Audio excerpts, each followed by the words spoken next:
بسم اللہ الرحمن الرحیم کتاب المضاربہ مکتبہ رحمانیہ صفحہ نمبر 266 مکتبہ بشرا صفحہ نمبر 374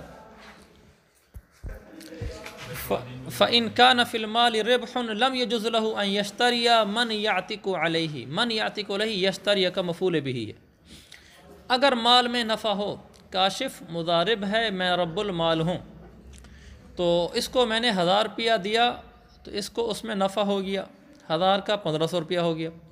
اب اس کے لیے جائز نہیں ہے کہ یہ کسی ایسے آدمی کو خریدے جو آدمی خود اسی پر آزاد ہو جائے، لِأَنَّهُ يَعْتِقُ عَلَيْهِ نَصِيبُهُ، کیونکہ اگر جا کر مثلا یہ اپنا بیٹا خرید لیتا ہے اور ہمارا 50% کا تھا آپس میں نفع، يَعْتِقُ عَلَيْهِ نَصِيبُهُ، تو مضارب کے اوپر مضارب کا اپنا حصہ آزاد ہو جائے گا۔ وَيَفْسُدُ نَصِيبُ رَبِّ الْمَالِ أَوْ يَعْتِقُ، اور رب المال کا حصہ یا تو بگڑ جائے گا یا پھر آزاد ہو جائے گا اختلاف معروف کی بنیاد پر۔ اس کا حصہ آزاد ہو جائے گا اس غلام کے اندر، جو میرا حصہ ہے وہ امام صاحب کے مذہب کے مطابق بگڑ جائے گا، خراب ہو جائے گا۔ کیسے خراب ہوگا بتاتا ہوں۔ اور صاحبین کے نزدیک وہ جو میرا حصہ ہے وہ بھی آزاد ہو جائے گا، اور یہ اختلاف معروف ہے۔ اسی اختلاف معروف کی بنیاد پر یہ یفسد اور یعتق کا فرق پڑ رہا ہے کہ امام صاحب کے نزدیک فساد آ جائے گا اس حصے میں، اور صاحبین کے نزدیک اس میں عتق آ جائے گا۔ پہلے اختلاف معروف بتا دوں۔ اختلاف معروف کیا ہے؟ اختلاف معروف یہ ہے کہ امام صاحب کے نزدیک اعتاق تجزی کو قبول کرتا ہے اور صاحبین کے نزدیک قبول نہیں کرتا۔ امام صاحب کے نزدیک اعتاق تجزی کو قبول کرتا ہے اور صاحبین کے نزدیک قبول نہیں کرتا۔ جب صاحبین کے نزدیک اعتاق تجزی کو قبول نہیں کرتا، اس جملے کا مطلب یہ ہے اعتاق تجزی کو قبول نہیں کرتا، اعتاق ٹکڑے ٹکڑے ہونے کو قبول نہیں کرتا۔ ایسا نہیں ہوتا کہ کچھ ٹکڑا آزاد ہو جائے اور کچھ ٹکڑا بھی آزاد نہ ہوا ہو، ایسا نہیں ہوتا۔ اعتاق کامل ہوتا ہے۔ لہذا جب وہ غلام مضارب کے اوپر کچھ حصہ آزاد ہو گیا تو کچھ حصہ آزاد ہو اور کچھ ٹکڑا آزاد نہ ہو، صاحبین اس کو نہیں مانتے۔ جب کچھ آزاد ہوا تو پھر پورا ہی آزاد ہو گیا ان کے نزدیک۔ اور امام صاحب کا نزدیک اعتاق تجزی کو قبول کرتا ہے، ٹکڑے ٹکڑے ہو کر آزاد ہو سکتا ہے۔ لہذا اس کا حصہ، کاشف کا حصہ آزاد ہو گیا، اتنا ٹکڑا آزاد ہو گیا، میرا حصہ آزاد نہیں ہوا، میرا حصہ بگڑ گیا۔ بگڑ کیسے گیا؟ نیچے حاشیے میں دیکھو، حاشیے میں لکھا ہو یسد الانتفاء جواز بیعہ لکونہ مستسعا، بگڑ اس طرح گیا کہ اب اس غلام کو میرے لیے بیچنا جائز نہیں رہا۔ حالانکہ آدمی غلام اس لیے خریدتا ہے تاکہ اس کو بیچے پھر نفع کمائے، خاص طور پر یہ تجارت ہو رہی تھی۔ اب اس غلام کا بیچنا جائز نہیں رہا، لکونہ مستسعا، کیونکہ غلام اب مستسعا ہو چکا ہے۔ کیا مطلب؟ غلام وہ غلام ہو چکا ہے کہ جس سے اب کمائی کرائی جائے گی۔ اب میں اس کو یہ کہوں گا کہ بھائی جو میرا حصہ ہے، میرے حصے میں کمائی کر کے بس مجھے دے دے، میں اس کو آگے بیچ کر نفع کماؤں، یہ میں نہیں کر سکتا، تو میرا حصہ خراب ہو گیا نا۔ سمجھ آ گئی بات؟ آگے فَيَمْتَنِعُ التَّصَرُّفُ، جب بہرحال اس کو بیچنا جائز ہی نہیں رہا، چاہے فساد آ گیا ہو یا آزاد ہو گیا ہو، فَيَمْتَنِعُ التَّصَرُّفُ، تو اس غلام میں تصرف ممتنع ہو جائے گا نا۔ فَلَا يَحْصُلُ الْمَقْصُودُ هُوَ الرِّبْحُ، نفع جو کہ مقصودی چیز تھی وہ تو حاصل ہی نہیں ہوگا۔ وَإِنِ اشْتَرَاهُمْ، ہم ضمیر جاری ہے من یعتق علیہ، یشتری من یعتق علیہ کا ترجمہ ہوگا کہ وہ ان لوگوں کو نہیں خرید سکتا جو اس پر آزاد ہو جائیں، تو اس لیے ہم کی ضمیر لوٹا رہے ہیں۔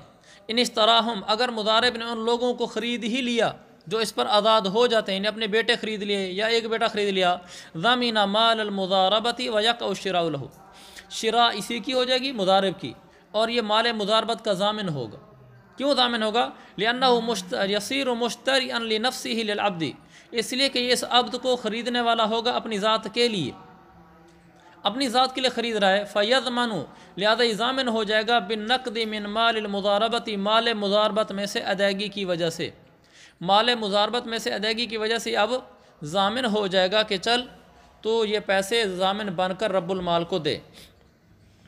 اچھا، وَإِن لَمْ يَكُنْ فِي الْمَالِ رِبْحٌ، اگر مال میں نفع نہ ہوا ہو، میں نے اس کو 1000 دیا تھا کہ بس 1000 ہی پڑا تھا، جاز لہ ان یشتریہم، اب مضارب کے لیے جائز ہے کہ وہ ان لوگوں کو خرید سکتا ہے جو اس پر آزاد ہوتے ہیں۔ 1000 روپیہ پڑا اس کے پاس، اس نے 1000 روپے سے جا کر اپنا بیٹا خرید لیا، تو اس کا بیٹا کے جو ہے نا خریدنے سے کوئی فرق اس لیے نہیں پڑے گا کہ اس 1000 روپے میں تو اس کا 1 روپیہ بھی نہیں ہے نا، وہ پورا 1000 روپیہ میرا ہے، تو اس کا بیٹا خریدنے سے وہ میرے اوپر تو آزاد نہیں ہوگا نا۔ لہذا کوئی حرج نہیں. ہاں اگر یہ اپنا بیٹا خریدا تو پھر خرابی آتی. اب جائز ہے کہ ان لوگوں کو خرید سکتا ہے، لأنه لا مانع من التصرف، کیونکہ اب تصرف سے کوئی چیز مانع نہیں ہے، یعنی اس غلام کو آگے بیچا جا سکتا ہے، تصرف کیا جا سکتا ہے. اذ لا شرکت للمضارب فیہ لیعتق علیہ، اس لیے کہ مضارب کی تو اس کے اندر کوئی شرکت ہی نہیں ہے کہ وہ مضارب کے اوپر غلام آزاد ہو جائے، لہذا کوئی حرج نہیں، خرید سکتا ہے. لیکن فإن زادت قیمتہم بعد الشراء، اگر ان کی قیمتیں خریدنے کے بعد بڑھ گئیں، عتق نصیبہ منہم، تو اب مضارب کا حصہ ان لوگوں میں سے آزاد ہو گیا. 1000 روپے کا غلام خریدا تھا، اس وقت 1000 کا ہی تھا، لیکن بعد میں اس کی قیمت بڑھ گئی. بڑھ کر جب اوپر قیمت زیادہ ہو جائے گی تو اب اس کا بھی حصہ بن جائے گا نا درمیان میں، تو اس کا اپنا حصہ آزاد ہو جائے گا. لملک ہی بعض قریبی ہی، کیونکہ مضارب اب اپنے کچھ قریبی رشتہ دار کا مالک ہو گیا ہے، پورے کا تو مالک نہیں ہوا، اپنے اس قریبی رشتہ دار کا کچھ نہ کچھ مالک ہو گیا ہے، اس لیے کہ نفع کے بقدر اس رشتہ دار کا مالک ہوا ہے، جتنا مالک ہوا ہے اتنی آزادی ہو جائے گی. وَلَمْ يَضْمَنْ لِرَبِّ الْمَالِ شَيْئًا، لیکن رب المال کے لیے کسی چیز کا ضامن نہیں ہوگا. اوپر ہم نے کہا تھا اگر اس نے خریدا ایسے رشتہ دار کو جو اس پر آزاد ہو جاتا ہے اور مال میں نفع ہو چکا تھا، تو اس خریدنے کی وجہ سے وہ ضامن ہوگا کہ اس نے کیوں خریدا ان کو. یہاں مال میں نفع نہیں ہوا تھا، پھر اس نے اپنے قریبی رشتہ دار کو خریدا تھا، بعد میں قیمت بڑھ جائی قسمت سے، تو جس کی وجہ سے اس کی ملکیت بھی نفع کے طور پر ظاہر ہو گئی اور یہ پھر ان کا مالک بھی ہو گیا رشتہ داروں کا، پھر وہ اس کے رشتہ دار حصے کے قدر آزاد بھی ہو گئے. اب ضامن نہیں ہوگا یہ رب المال کے لیے.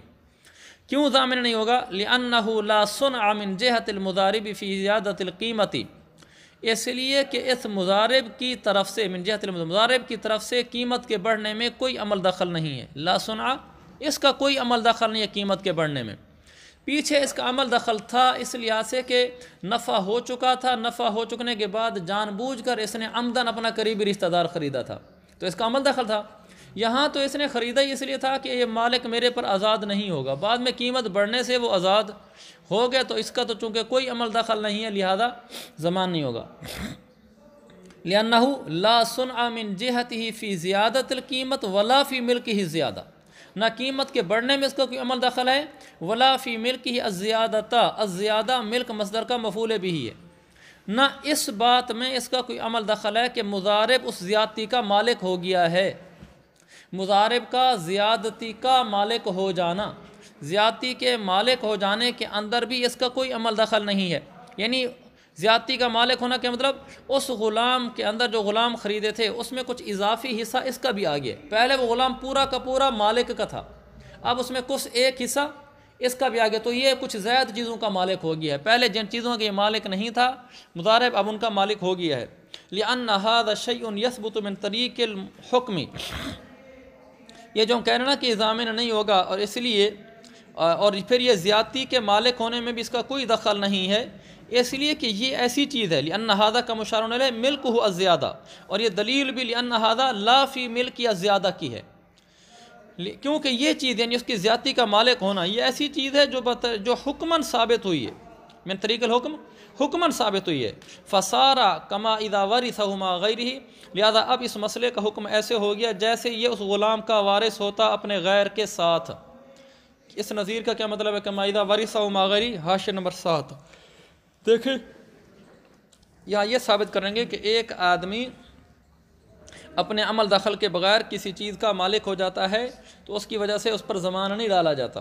حاشیہ دیکھو، کما اذا وارثہ کا امرات اشترت ابن زوجہا، ایک عورت تھی اس نے اپنے شوہر کا بیٹا خریدا جو اس کی کسی دوسری بیوی سے تھا، اس کا بیٹا نہیں تھا. فماتت، یہ عورت مر گئی. وترکت زوجا واخا، اس نے اپنی میراث میں اپنا یہ شوہر بیچا چھوڑا اور اپنا ایک بھائی چھوڑا.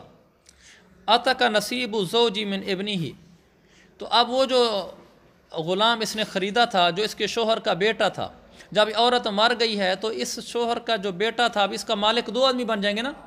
ایک شوہر مالک بنے گا چونکہ اپنی بیوی کے میراث کا حصہ پائے گا نا، اور ایک اس مرنے والے کا بھائی حصہ پائے گا اس لیے کہ وہ بھی اس کا وارث ہے.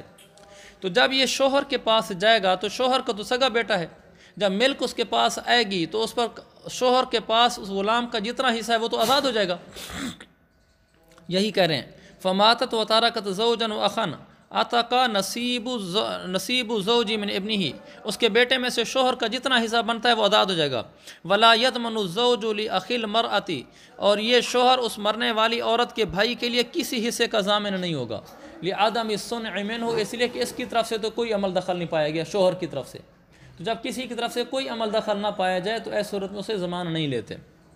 آگے وَيَسْعَ الْعَبْدُ فِي قِيمَةِ نَصِيبِهِ مِنْهُ، اب جب نفع ہوا یعنی قیمت بڑھی اور نفع ظاہر ہوا اور جو مضارب کا حصہ تھا وہ غلام میں آزاد ہو گیا اور باقی جو حصہ بچ گیا مالک کا تھا، اب کیا کرے گا غلام رب المال کے حصے کی قیمت میں وہ صحیح کرے گا۔ منہو کی ضمیر عبد کی طرف جائے گی کہ غلام میں سے رب المال کے حصے کی جو قیمت ہے غلام اس میں صحیح کرے گا۔ اب یہ مسئلہ سمجھ رہے ہیں کہ جو مضارب ہے اس کے حصے کے بقدر تو آزاد ہو گیا، اب باقی بچا ہوا ہے مالک کا حصہ، تو جو مالک کے حصے کے بقدر قیمت بنتی ہوگی تو غلام صحیح کر کے اتنے پیسے کما کر مالک کو دے دے گا۔ لِأَنَّهُ اُحْتُبِسَتْ مَالِيَّةُ الْعَبْدِ عِنْدَ الْعَبْدِ فَيَسْعَى الْعَبْدُ، یہ ساری ضمیروں کو ورجہ میں نے ساتھ بتا دی ہے، کیونکہ غلام کی مالیت اس غلام کے پاس اب محبوس ہوگی ہے، فَيَسْعَى، لہذا یہ غلام اب صحیح کرے گا، فی نصیب الباقی کما فی الوراثت، جیسا کہ وراثت کی صورت میں بھی غلام صحیح کر کے باقی پیسے دے دیتا ہے۔ وراثت کی صورت میں کیسے؟ حاشیہ نمبر 9، کما فی الوراثت کأن ورث جماعۃ عبدا، جیسے کوئی 3-4 آدمی ایک ہی غلام کے وارث ہوئے، مثلا 4 بیٹے تھے ان کو غلام ملا وراثت میں، فآتق احدهم نصیبہ، ان میں سے ایک آدمی نے اپنا حصہ تو آزاد کر دیا، فإنہ یسعی فی نصیب الباقین لاحتباس المالیہ، اب یہ غلام باقیوں کے حصے میں صحیح کرے گا کیونکہ باقی مالیت اس غلام کے پاس محبوس ہے، یہ صحیح کر کے پیسے کما کے ان کو دے دے گا۔ فَإِنْ كَانَ مَعَ الْمُضَارِبِ أَلْفٌ، یہ الف الف نہیں ہے بھائی، اگر مضارب کے پاس 1000 روپیہ ہو آدھے کے بدلے میں، یعنی آدھے نفع کے بدلے میں، یوں کہا تھا آدھا نفع تمہارا اور آدھا میرا، مضارب کو 1000 روپیہ میں نے دیا کہ آدھا نفع اس کا اور آدھا میرا، فاشترا بہا جاریۃ قیمتها 1000، اس مضارب نے اس 1000 روپے کی ایسی باندی خرید لی جس باندی کی قیمت 1000 روپے تھی، فوطیہا فجاءت بولد یساوی 1000، پھر اس نے اس سے وطی کی تو اس وطی کے نتیجے میں ایسا بچہ اس نے جنا کہ جس کی قیمت 1000 تھی، فدعاہ، تو اس مضارب نے اس بچے پر دعویٰ کر دیا کہ بچہ میرا بیٹا ہے، ثم بلغت قیمت الغلام 1500، پھر اس غلام کی قیمت 1500 تک پہنچ گئی، باندی 1000 کی تھی، اس سے بچہ پیدا ہوا وہ 1000 روپے کی قیمت کا تھا، لیکن کچھ عرصے بعد وہ 1500 کا ہو گیا۔ والمدعی موسر، جس مدعی نے جو کہ مضارب ہے یہ دعویٰ کیا تھا کہ یہ بچہ میرا ہے، اس کا نسب مجھ سے ثابت ہے، میں اس کو اپنا بیٹا قرار دیتا ہوں، تو یہ مدعی موسر ہے، مالدار ہے، تو یہ موسر کا لفظ اسی لیے بتایا ہے کہ مالدار کا جب یہ حکم ہے تو اگر مدعی مؤثر ہو تو بھی یہی حکم ہوگا۔ فَإِنْ شَاءَ رَبُّ الْمَالِ اسْتَسْعَى الْغُلَامَ، اگر رب المال چاہے تو غلام سے صحیح کرا لے، یہاں میں استاد نے بتایا تھا بعد بلوغی، اس کے بالغ ہونے کے بعد غلام سے صحیح کرا، ابھی تو بچہ ہے، غلام سے صحیح کرا لے، فی 1250، 1000 اور 200 اور 50، 1250 روپے میں صحیح کرا لے، اور اگر چاہے تو وہ غلام آتق آزاد کر دے، ولا یضمن لرب المال شیئا، بہرحال مضارب رب المال کے لیے کسی چیز کا ضامن نہیں ہوگا۔ مسئلہ یوں ہے کہ ایک آدمی مضارب ہے، میں رب المال ہوں، میں نے اس کو 1000 روپیہ دیا، نفع آدھیات ہوا تھا، اس نے باندی خریدی، وطی ہوئی، پھر اسے بچہ پیدا ہوا، باندی 1000 کی، جو بچہ پیدا ہوا وہ بھی 1000 کا، مضارب نے دعویٰ کر دیا کہ اس کا نسب مجھ سے ثابت ہے، یہ میرا بیٹا ہے، میں اس کو اپنا بیٹا قرار دیتا ہوں، تو باندی اس کی ولد ہو جائے گی پھر، اور وہ ولد کا بچہ ہو جائے گا۔ اس نے دعویٰ کر دیا کہ میرا بیٹا ہے، یعنی یہ ثابت کر دیا کہ یہ میری ولد ہے اور یہ میرا بیٹا ہے، تو اس کا نسب مجھ سے ثابت ہے، جب ولد کا بیٹا ہے اور میرا بیٹا ہے تو گویا کہ آزاد ہو گیا ہے، یوں کہہ رہا ہے۔ پھر اس لڑکے غلام کی قیمت 1500 ہو گئی، جس نے دعویٰ کیا تھا وہ مالدار بھی ہے، اس کے پاس پیسے بھی ہیں، اگر اس پر ضمان ڈالا جائے تو ضمان ڈالا بھی جا سکتا ہے، تو پھر اگر چاہے رب المال، اب رب المال کو اختیار ہوگا کہ اس لیے کہ لڑکے کے اوپر تو اس نے دعویٰ کر دیا کہ میرا بیٹا ہے۔ اب رب المال دو کام کر سکتا ہے، یا تو غلام سے 1250 روپے میں صحیح کرا لے، اور اگر چاہے تو اس غلام کو آزاد کر دے۔ یہ آگے اس کی تشریح جب آتی جائے گی تو آپ کو صاف صاف سمجھ آتا جائے گا۔ آپ کے ذہنوں میں یہ آ رہا ہوگا کہ باندی بھی تو کھڑی ہے، کہ باندی بھی تو 1000 کی ہے، آگے بچہ اگر 1500 کا ہے، بچے کے 1500 میں سے 1250 تو لیا جا رہا ہے، باقی 250 تو اوپر ہوگا نا، مضارب کا ہوگا، اور باندی کا 1000 روپے کا کیا ہوگا وہ بھی آگے آ رہا ہے۔ اچھا میں یہ کہتا وجہ ذالک، اور اس بات کی وجہ کیا ہے، کس بات کی وجہ، کہ جو مضارب ہے، جو مالدار ہے، حالانکہ اس نے اپنے بیٹے کو آزاد کر دیا ہے، جب اس نے کہا نا میرا بیٹا ہے تو گویا کہ اس کو آزاد کر دیا نا، اس کو آزاد کرنے کے باوجود اور مالدار ہونے کے باوجود ہم کہہ رہے ہیں لا یضمن و ضامن نہیں ہوگا۔ سمجھ رہے بات کو؟ یہ بین اصول لکھا ہوا ہے، ای عدم اس میں کیا ہوگا، تضمن الموسر مع کونہ معتقا، اس کی وجہ یہ ہے کہ ان الدعوۃ صحیحۃ فی ظاہر، یہ دعوہ لفظ ہے کہ ان الدعوۃ صحیحۃ فی ظاہر، اس لیے کہ بظاہر مضارب کا دعویٰ صحیح ہے، لصدورها عن اہلها فی محلها، کہ دعویٰ اپنے اہل سے صادر ہو رہا ہے، اپنے محل میں صادر ہو رہا ہے۔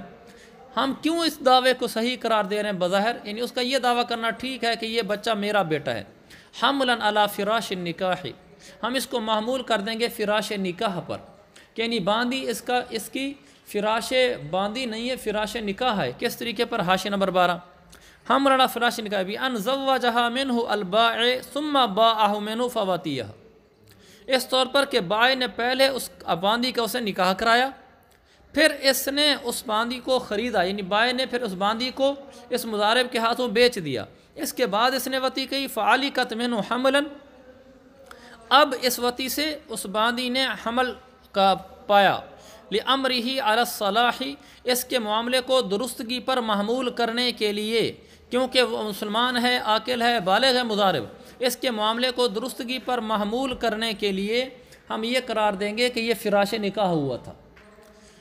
لیکنہ لم ینفذ، لیکن اس کا یہ ادعا بالولد آزادی کے حق میں نافذ نہیں ہوا، لفقد شرطہ وہو الملک، یہ ہم جو کہہ رہے ہیں کہ اس کا ادعا بالولد آزادی کے حق میں ہم اس کی تنفیذ نہیں مان رہے، اس لیے کہ یہاں آزادی کی شرط مفقود ہے۔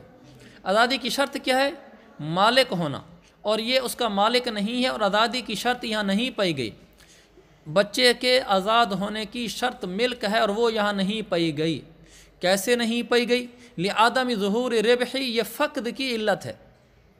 یہ جو کہا ہے نا کہ بچے کے اوپر آزادی کا جو حکم ہے، آزادی کی تنفیذ ہے، ہم یہ نہیں کر رہے، ہم بچے کو آزاد نہیں قرار دے رہے، اس لیے کہ بچے کی آزادی کے لیے جو شرط ہے وہ ہے ملک۔ دیکھو بچہ مضارب کا مملوک ہوگا تو مضارب اس کو آزاد کر پائے گا، اگر بچے کے اوپر مضارب کو ملکیت ہی حاصل نہیں ہے تو مضارب اس بچے کو کیسے آزاد کر سکتا ہے؟ نہیں کر سکتا، اور ہم کہتے ہیں کہ اس آزادی کی شرط یہاں مفقود ہے، وہ ملک ہے۔ یہاں ملک کی شرط کیوں مفقود ہے؟ لعدم ظہور ربح، اس لیے کہ نفع ابھی تک ظاہر نہیں ہوا۔ نفع کیوں ظاہر نہیں ہوا؟ لأن كل واحد منهما عن الأم والولد مستحق برأس المال، اس لیے کہ ان دونوں میں سے ہر ایک، یعنی ولد اور ولد، ان دونوں ماں اور ولد ان دونوں میں سے ہر ایک راس المال کے عوض میں مستحق ہے۔ اس عبارت کو پھر سمجھو، لیکن الادعاء بالولد لم ينفذ فی حق العتق، لیکن اس کا دعوی ولد کرنا یہ آزادی کے حق میں ابھی تک نافذ نہیں ہو سکا، یعنی اس کے یہ کہنے سے کہ یہ میرا بیٹا ہے، ہم یہ کہتے ہیں کہ ہاں ٹھیک ہے یہ آزاد ہو گیا ہے، آزادی کو نافذ کر دیں، ہم نے ابھی یہ نہیں کیا۔ اس کی علت لفقد شرطی وہو الملک، یہ اس کی علت ہے، آگے غور سے سنتے ہیں آنا، لعدم ظہور ربح، یہ فقد کی علت ہے، آگے لأن كل واحد منهما، یہ عدم کی علت ہے۔ سمجھنا اس بات کو؟ تو ہم نے کہا کہ اس مضارب کو اس غلام بچے کے اوپر ملک حاصل نہیں تھی۔ ملک کیوں حاصل نہیں تھی؟ اس لیے کبھی نفع ظاہر نہیں ہوا تھا۔ نفع ظاہر ہوگا تو اس کو ملکیت حاصل ہوگی، جب تک نفع ظاہر نہیں ہوگا سب کچھ رب المال کا ہے۔ اس کا نفع کیوں ظاہر نہیں ہوا تھا؟ حالانکہ باندی بھی 1000 کی، بچہ بھی 1000 کا، نفع تو ظاہر ہو جانا چاہیے کہ 1000 کی باندی خریدی تھی، اس سے اب بچہ پیدا ہو گیا ہے، اب بچہ بھی 1000 کا، تو 1000 کا نفع ظاہر ہونا چاہیے، اور آپ کہہ رہے ہیں کہ نفع ظاہر نہیں ہو رہا۔ اس کی وجہ ظاہر نفع کیوں ظاہر نہیں ہوا؟ لأن كل واحد منهما عن الأم والولد مستحق برأس المال. ہم یہ کہہ رہے ہیں کہ نفع اس لیے ظاہر نہیں ہو رہا اس لیے کہ ان دونوں میں سے ہر ایک راس المال کے عوض میں مستحق ہے. ماں 1000 کی ہے اور بچہ بھی ہم نے کہا تھا قیمت اس کی 1000 ہے، جب تک قیمت بڑھی نہیں ہے اس وقت کی بات ہو رہی ہے، اور بچہ بھی 1000 کا ہے. اور قاعدہ یہ ہے جب راس المال سے کچھ ایسی چیزیں خرید لی جائیں جو چیزیں کہ ان چیزوں میں سے ہر چیز راس المال کے برابر ہو تو ان میں سے ہر چیز کو راس المال کے عوض مستحق قرار دیتے ہیں. یہ بات تھوڑی سی مجھے اٹکی تھی لیکن اللہ جزائے خیر دے بنائے والے کو اس نے ایک جملہ لے کر ایسے بالکل ذہن صاف کر دیا کہ ذہن میں یہ آ رہا تھا کہ دونوں میں سے ہر ایک کو اب راس المال کے عوض مستحق کیوں قرار دے رہے ہیں جبکہ دونوں ہزار روپے کے ہیں، 2000 کی مالیت ہوگی، راس المال تو 1000 تھا، 1000 کو نفع ماننا چاہیے.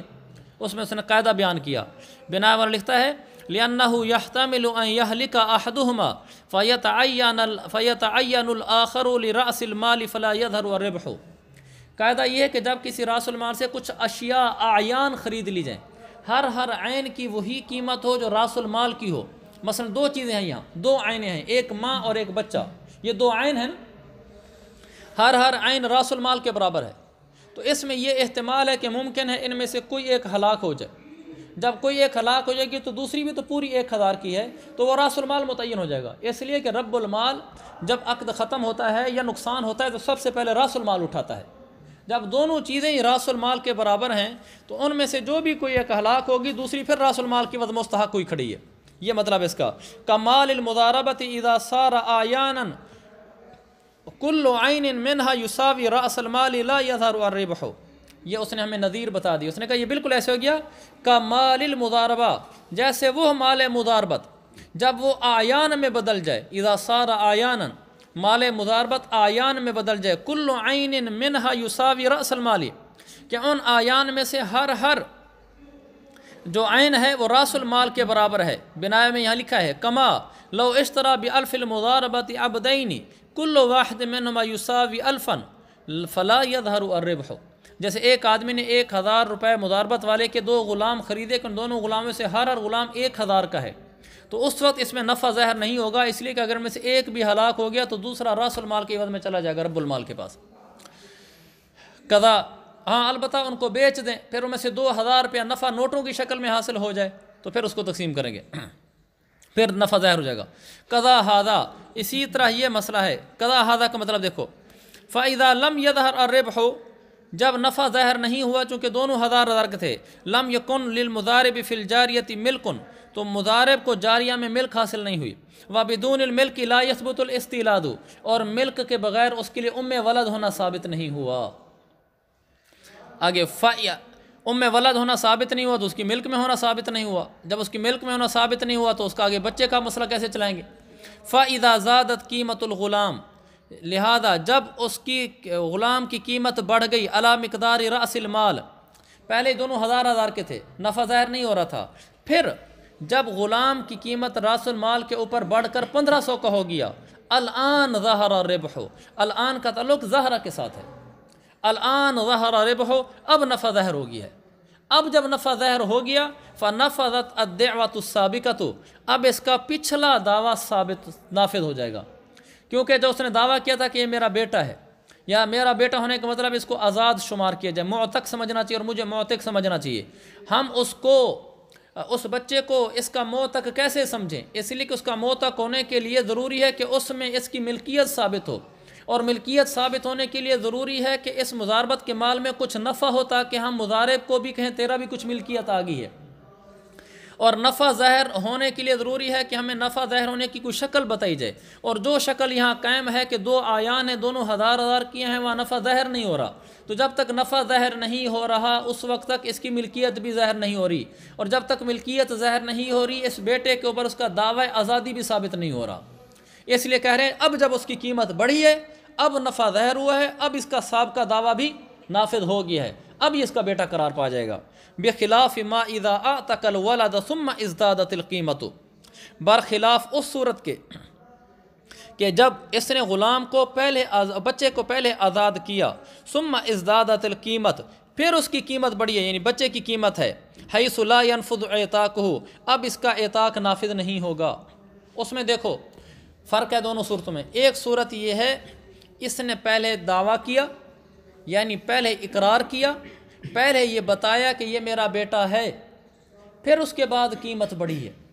تو جب قیمت بڑھی ہے تو ہم نے اس کے پچھلے اقرار کو، پچھلے دعویٰ کو تسلیم کر لیا اور بیٹے کے آزاد ہونے کا حکم لگا دیا۔ اور اگر اس نے پہلے آزاد کر دیا، کہا کہ میں نے اس بچے کو آزاد کیا، اس کے بعد پھر بچے کی قیمت بڑھتی ہے، اب اگر بچے کی قیمت بڑھتی ہے تو ہم اس بچے کو معتق شمار کر کے آزاد نہیں کریں گے۔ پہلے وہ اقرار کرتا ہے، اخبار کرتا ہے، دعویٰ کرتا ہے کہ میرا بیٹا ہے، اس اخبار کے بعد بچے کی قیمت بڑھتی ہے تو ہم مان لیتے ہیں۔ جب اس نے کہا تھا، اخبار کیا تھا کہ میرا بیٹا ہے، ہم نے نہیں مانا تھا تیرا بیٹا ہے، یعنی تیرا آزاد کردہ غلام ہے، چونکہ بیٹا ماننے سے آزاد کردہ غلام ماننا پڑے گا نا۔ ہم نے اس کے اس اخبار پر کہ یہ میرا بیٹا ہے، میں اس کا دعویٰ کرتا ہوں، اس اخبار کے اوپر بچے کے معتق ہونے کا حکم نہیں لگایا تھا، اس کے عتق کے نفاذ کا حکم نہیں لگایا تھا۔ جب قیمت بڑھ گئی پھر ہم نے لگا دیا عتق کے نفاذ کا حکم۔ یہاں دوسری صورت بخلاف ما اذا آتک میں یہ بتا رہے ہیں کہ اس نے پہلے بچے کو آزاد کیا، یوں کہا کہ میں نے اس بچے کو آزاد کیا، اس کے بعد قیمت بڑھ گئی ہے، اب قیمت کے بڑھنے کے وقت ہم اس کی آزادی کو معتبر نہیں مانیں گے، دونوں میں فرق ہو جائے گا۔ کیوں؟ لأن ذلك انشاء العتق، کیونکہ پہلے آزاد کرنا اور پھر قیمت بڑھنا، اس صورت میں ہم بچے کو معتق نہیں قرار دیں گے، اور پہلے خبر دینا، اقرار کرنا کہ میرا بیٹا ہے اور پھر قیمت بڑھنا، تو اس صورت میں ہم اس کو معتق قرار دے دیں گے۔ یہ فرق اب کیوں کر رہے ہیں؟ یہ فرق ہم اس لیے کر رہے ہیں لأن ذالک، کیونکہ یہ والی بات، یعنی کون سی بات؟ اعتاق والی بات، یعنی پہلے عتق کرنا اور پھر قیمت بڑھنا۔ اعتاق انشاء عتق ہوتا ہے۔ جب اس نے کہا اعتقت ھذا الولد، میں نے یہ غلام آزاد کر دیا، تو یہ انشاء ہے نا، جیسے کوئی کہتا ہے طلقت امراتی، تو انشاء ہوتا ہے، اور انشاء اسی لمحے پر ہوتا ہے۔ انشاء یہ نہیں ہوتا کہ ابھی انشاء کیا تو انشاء چل رہا ہے وہ ساری زندگی طلقت ہی ہوتا رہے، نہیں، اسی لمحے۔ ایک آدمی نے کسی عورت کو کہا کہ میں نے تجھے طلاق دی، اور وہ عورت اس کی منکوح ہی نہیں ہے، تو طلاق ہو جائے گی؟ نہیں ہوگی، اور بعد میں اسے نکاح بھی ہو جائے تو بھی طلاق نہیں ہوگی۔ ایک آدمی نے کسی عورت کو کہا میں نے تجھے طلاق دی، اور بعد میں وہ عورت نکاح میں آ جاتی ہے، تو نکاح میں آنے سے طلاق ہو جائے گی؟ نہیں ہوگی، اس لیے کہ طلقت امراتی یہ انشاء ہے، یہ اسی وقت صادر ہوتا ہے اور اسی وقت ختم ہو جاتا ہے۔ آگے اگر محل موجود ہو تو واقع ہو جاتا ہے، آگے محل نہ ہو تو ضائع ہو جاتا ہے۔ بالکل اسی طرح جب اس نے کہا اعتقت الولد، انشاء کیا اعتاق کا، آگے جو بچہ تھا اس میں ابھی نفع ظاہر نہ ہونے کی وجہ سے ملک ظاہر نہیں ہوئی تھی، تو گویا کہ اس نے اپنے مملوک پر اعتاق نہیں کیا، تو جب مملوک پر اعتاق نہیں کیا، اعتاق نکلا اور آگے محل نہیں تھا، اعتاق ضائع ہو گیا۔ اور جب اس میں قیمت بڑھنے کی وجہ سے ملک آئی تو اعتاق تو ضائع ہو چکا تھا، لہذا اب قیمت بڑھنے کی وجہ سے بچے پر عتق کا حکم نہیں لگائیں گے۔ سمجھ رہے اس بات کو؟ اب دیکھو لأن ذالک انشاء العتق، کیونکہ یہ اعتاق تو اعتقت کہنا، یہ عتق کا انشاء کرنا ہوتا ہے، اور آگے بنا پڑھنا ضروری ہے۔ ولم یصادف محلہ، اور یہ اس کا عتق محل عتق کو نہیں ملا، لعدم الملک، کیونکہ بچے پر اس کو ملک حاصل نہیں تھی۔ فکان ھذا الاعتاق فکان ھذا الانشاء باطلا، لہذا اس کا یہ انشاء عتق کرنا باطل ہو جائے گا۔ فاذا بطل، لہذا جب اس کا یہ انشاء عتق باطل ہو گیا، لعدم الملک، ملک کے نہ ہونے کی وجہ سے، لا ينفذ بعد ذلك، فاذا بطل کی ضمیر عتق کی طرف جائے گی، جب یہ عتق باطل ہو گیا تو ملک کے نہ ہونے کی وجہ سے لا ينفذ بعد ذلك، اس کے بعد پھر یہ عتق نافذ بھی نہیں ہوگا، لہذا پہلے اعتاق کر دیا، بعد میں قیمت بڑھ گئی تو کوئی معتق شمار نہیں ہوگا۔ بعد ذالک بحدوث الملک، اس کے بعد ملک کے وجود میں آ جانے کے باوجود، دیکھو لا ينفذ بعد ذالک بحدوث الملک، اس کے بعد ملک کے آ جانے سے، اس کے بعد ملک کے آ جانے سے بھی یہ عتق کا نفاذ نہیں ہوگا۔ آپ سمجھ رہے ہیں اس مسئلے کو؟ ملک بعد میں آ بھی گئی ہے قیمت بڑھنے سے، پھر بھی عتق کا نفاذ نہیں ہوگا۔ اما ھذا اخبار، بہرحال یہ تو اخبار ہے۔ کیا چیز اخبار ہے؟ ادعاء نسب، یہ دعویٰ نسب کرنا، یہ اخبار ہے۔ اس نے کیا کہا تھا؟ یہ میرا بیٹا ہے۔ اس نے یہ نہیں کہا تھا کہ میں اس کو بیٹا بناتا ہوں، کوئی یعنی انشاء کا کلام نہیں تھا۔ اس نے کہا یہ میرا بیٹا ہے، یعنی لوگوں کو پتہ ہے یہ میں خبر دیتا ہوں کہ میرا بیٹا ہے۔ اور اخبار جس وقت زبان سے نکل رہا ہوتا ہے اسی کے ساتھ خاص نہیں ہوتا، خبر دینا تو چلتا رہتا ہے۔ میں نے کہہ دیا تھا یہ گھر میرا ہے، میں نے ویسے بتایا آپ کو، تو وہ میری بات ہر لمحے قائم ہے۔ تو اگر میں کہوں کہ گھر میں نے خریدا ہے اس لیے میرا ہو گیا ہے، انشاء کر رہا ہوں، بے ہو رہی ہے تو اسی لمحے کے ساتھ ہوگا۔ لیکن اگر میں کہوں کہ یہ گھر میرا ہے، یہ گاڑی میری ہے، تو اخبار تو چلتا رہے گا۔ اس نے پہلے کہا تھا کہ یہ بیٹا میرا ہے، یہ اخبار مسلسل چل رہا ہے۔ کچھ دنوں بعد قیمت بڑھی تو اس کی ملک بن گئی، تو اخبار جا کر اس کی ملک کو ٹھک لگی۔ جب ملک کو جا کر اخبار لگی تو وہ واقعی اس کی ملک میں آ گیا۔ جب بچہ اس کی ملک میں آ گیا تو بچہ ملک میں آتے موتق ہو گیا، تو اب ہم نے اس کو موتق قرار دے دیا۔ یہ فرق سمجھے آپ لوگ؟ اس لیے کہ اما ھذا اخبار وان ذلک انشاء، آتقت وہیں ضائع ہو گیا تھا، اور یہ دعویٰ کرنا کہ یہ میرا بیٹا ہے یہ اخبار تھا، یہ چل رہا تھا۔ اما ھذا ادعاء نسبی اخبار۔ اچھا آگے، فجاز ان ينفذ بعد عند حدوث الملک، چونکہ یہ اخبار ہے یعنی بوقت بتانے کے ختم نہیں ہو جاتا، چلتا رہتا ہے، لہذا یہ جائز ہے کہ ان ينفذ عند حدوث الملک، ملک کے وجود میں آنے کے وقت یہاں نفاذ کا عتق کا نفاذ ہو جائے۔ کما اذا اقر بحریت عبد غیرہ ثم اشتراہ، اقرار بھی اخبار ہوتا ہے نا، ایسے ہو گیا جیسے ایک آدمی نے اپنے غیر کے غلام کی حریت کا اقرار کیا، یعنی ایک آدمی نے یہ کہا کہ فلاں کا جو غلام ہے نا، یہ فلاں کا جو غلام ہے یہ آزاد ہے، تو وہ یہ اس کی خبر دے رہا ہے، یہ انشاء نہیں کر رہا، یہ نہیں کہہ رہا میں نے اس کو آزاد کیا، یہ خبر دے رہا ہے کہ یہ آزاد ہے۔ ثم اشتراہ، پھر بعد میں اس نے اسی غلام کو خرید لیا، تو چونکہ پہلے اس کا یہ کہنا کہ یہ غلام آزاد ہے، وہ اخبار تو اخبار چلتی رہتی ہے۔ جب اس نے خریدا اس غلام کو تو اس کی اخبار اس غلام سے جا کر مل گئی، جیسے مل گئی تو وہ غلام اس پر آزاد ہو جائے گا۔ نیچے لکھا ہوا ہے ثم اشتراہ فینفذ الاقرار الآن ویکون هو حرا، سمجھ گئے بات کو؟ فاذا صحت الدعوۃ، اب جب اس کا یہ دعویٰ صحیح ثابت ہو گیا، کیونکہ اخبار چلتا رہتا ہے نا، ملک کے ساتھ ملا، جب اس کو قیمت بڑھی، ملک ظاہر ہوئی، اخبار جا کر ملی، اس کا دعویٰ صحیح ثابت ہو گیا۔ فَإِذَا صَحَّتِ الدَّعْوَةُ، جب دعویٰ صحیح ہو گیا، وَثَابَتَ النَّسَبُ، اور اس کا نسب بھی اب ثابت ہو گیا کہ واقعی اس کا بیٹا بن گیا، أَتَقَ الْوَلَدُ، اب بچہ آزاد ہو جائے گا۔ لِقِيَامِ مِلْكِهِ فِي بَعْضِهِ، اس لیے کہ اب مضارب کی ملک قائم ہوگی ہے بچے کے کچھ حصے میں، اب بچے کے اندر کچھ حصے میں اس کی ملک آ جانے کی وجہ سے وہ آزاد ہو جائے گا۔ وَلَا يَضْمَنُ لِرَبِّ الْمَالِ شَيْئًا مِنْ قِيمَةِ الْوَلَدِ، ہاں البتہ یہ بات ضرور ہے کہ رب المال کے لیے اس بچے کی قیمت میں سے کسی چیز کا ضامن نہیں ہوگا۔ آگے بنا میں لکھا ہے مُوسِرًا كَانَ أَوْ مُعْسِرًا، چاہے موسر ہو یا معسر ہو، غریب ہو یا امیر ہو، یہ 1 روپے کا بھی ضامن نہیں ہوگا۔ وجہ اس کی لِأَنَّ عِتْقَ الْوَلَدِ ثَبَتَ بِالنَّسَبِ وَالْمِلْكِ، یہ میں نے الگ الگ کر کے اس لیے پڑھا ہے تاکہ آپ کو سمجھنا آسان ہو، کیونکہ بچے کا عتق ثابت ہوا ہے 2 چیزوں سے، ایک نسب سے اور ایک ملک سے۔ بچے کی نسب ہم نے ثابت کر دیا، جب نسب ثابت کر دیا تو جب اس کا قریبی محرم بچہ ہوا تو آزاد ہو گیا نا نسب کی وجہ سے۔ دوسرا، جب اس میں نفع ہوا، قیمت بڑھی تو اس کو ملک حاصل ہوئی، تو ملک حاصل ہونے کی وجہ سے پھر اس کو آزادی حاصل ہو گئی۔ جب اس کی آزادی حاصل ہوئی نسب اور ملک 2 چیزوں سے، والملک آخرہما، ان میں سے آخری درجے کی چیز ملک ہوگی۔ دیکھو پہلے نسب ثابت ہوگا، نسب ثابت ہونے سے پھر اس کی ملکیت ثابت ہوگی، ملکیت ثابت ہونے سے پھر اس کی آزادی ہو جائے گی۔ تو اس کو ترتیب سے دیکھیں تو پہلے نسب ہوتا ہے پھر ملک آتی ہے، والملک آخرہما وجوداً، اور ملک ان میں سے آخری چیز ہے وجود کے اعتبار سے۔ تو اب عتق کا علت جو ہے نا وہ 2 ہوگی، نسب اور ملک ہوگی نا۔ قاعدہ یہ ہے، حسامی میں لکھا ہے کہ جب کسی چیز کی علت 2 چیزیں ہو جائیں تو ان میں سے جو آخری ہو نا حکم کی نسبت اس کی طرف کی جاتی ہے۔ والملک آخرہما، ان دونوں میں سے آخری کیا ہے؟ ملک ہے۔ فیضاف الحکم الیہ، لہذا حکم کی نسبت اسی ملک کی طرف کی جائے گی، یعنی یوں کہا جائے گا کہ غلام کی آزادی ملک کی وجہ سے ہوئی ہے کہ یہ غلام کا مالک ہو گیا ہے۔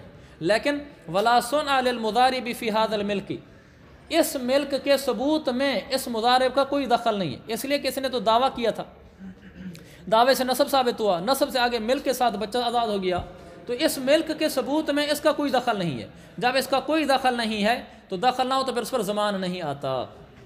وَهَذَا زَمَانُ اعتاق فَلَا بُدَّ مِنَ التَّعَدِّ وَلَمْ يُوجَدْ، اور یہ چونکہ زمان اعتاق بنتا ہے کہ آپ نے کسی کو آزاد کیا ہے، آزاد کرنے کی وجہ سے آپ زمان دو، مثلا ایک آدمی ایک غلام 2 میں مشترک ہے، جیسے ہم نے پیچھے پڑھا ہوا تھا کہ مضارب جا کر ایسی چیز خرید لیتا ہے جو اس پر آزاد ہوتی ہے، تو جب آزاد ہو جاتی ہے تو اس کو ضمان دینا پڑتا ہے، اس لیے کہ اس نے تعدی کی ہے۔ یہاں کہتے ہیں ھذا زمان اعتاق، یہ اصل میں تو آزادی ہو رہی ہے، غلام آزاد ہو رہا ہے، تو اس پر اعتاق کا ضمان آنا چاہیے، لیکن فلا بد من التعدی اعطاق کے زمان کے لیے تعدی کا ہونا ضروری ہوتا ہے۔ ولم یوجد، یہاں رب المضارب کی طرف سے کوئی تعدی عمدن نہیں پائی گئی کہ جس کی وجہ سے اس نے اعطاق کیا ہو۔ نسب کا دعویٰ کیا تھا، اس کے ساتھ ضمناً ملک ثابت ہو کر بچہ آزاد ہو گیا، تو اس میں اس کی طرف سے کوئی تعدی نہیں ہے۔ جب تعدی نہیں ہے تو یہ ضامن بھی نہیں ہوگا۔ وَلَهُ، اب غلام آزاد تو ہو گیا، والا، اور یہ اس کا ضامن نہیں ہوگا۔ رب المال مضارب سے پیسے نہیں لے سکتا، اس لیے کہ مضارب نے کیا قصور کیا، کیا تعدی کی ہے۔ لیکن بہرحال رب المال کا حصہ تو تھا اس غلام میں، غلام میں حصہ ہے، اور مضارب پیسے دینے کے لیے تیار نہیں ہے کہ اس پر ضمان آتا نہیں ہے، اور رب المال کا حصہ غلام میں موجود ہے، تو اب رب المال کیا کرے گا، وہ استسعاء کرے گا۔ وَلَهُ أَن يَسْتَسِعَ الْغُلَامَ، اور اس کے لیے یہ ہے رب المال کے لیے کہ غلام سے صحیح کرے گا۔ لِأَنَّهُ اُحْتُبِسَتْ مَالِيَتُهُ عِنْدَهُ، کیونکہ غلام کی مالیت اسی غلام کے پاس محبوس ہوئی کھڑی ہے۔ وَلِرَبِّ الْمَالِ أَن يُعْتِقَ، اب رب المال کو اختیار ہے، وہ چاہے تو اس کو آزاد کر دے، اس کے حصے کو۔